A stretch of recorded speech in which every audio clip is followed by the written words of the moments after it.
Hello everyone, আসসালামু আলাইকুম। দেখেন আমার এই গাছটা কতটা ঝোপালো হয়েছে। তো এটা থেকে আমি আরও কিছু গাছ করব। তার জন্য আমি একটা ঢাল কেটে নিয়েছি একদম শিকড় সহ। হ্যাঁ, এই যে।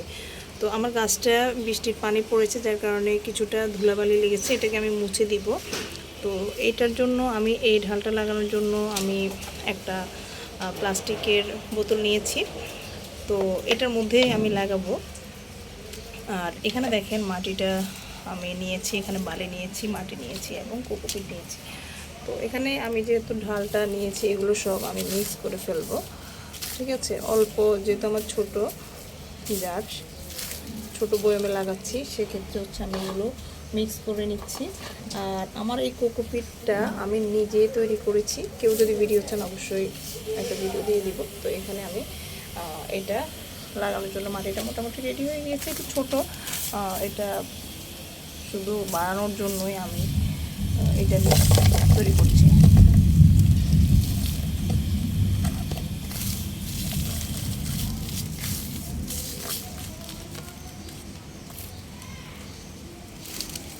এই হলো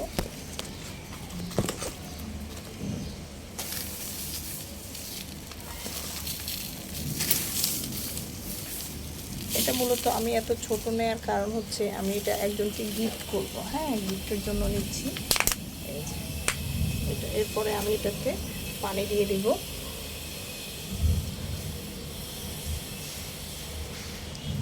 আমার কোকোপিটগুলো কিন্তু একদম শুকনা। হ্যাঁ, শুকনা কোকোপিট। তো এই যে দেখেন, এটা কিন্তু আমার রেডি হয়ে গিয়েছে।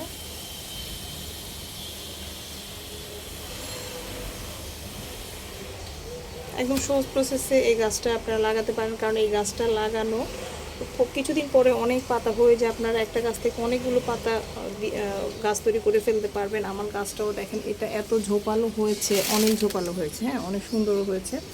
তো এটাও সেম হবে। এটা আমি ছোট বোতলে নিয়েছি। আমি একজনকে গিফট করব, উনি বড় পাত্রে লাগাবেন বলেছেন। তো সেই ক্ষেত্রে আশা করি আমারটার মতোই হবে। তো মাটিটা তৈরি করাও দেখিয়ে দিয়েছি। আশা করছি ভিডিওটা ভালো লাগলে লাইক কমেন্ট শেয়ার করে পাশে থাকবেন। আজকে এখানে বিদায় নিচ্ছি। সবাই ভালো থাকবেন। আল্লাহ হাফেজ।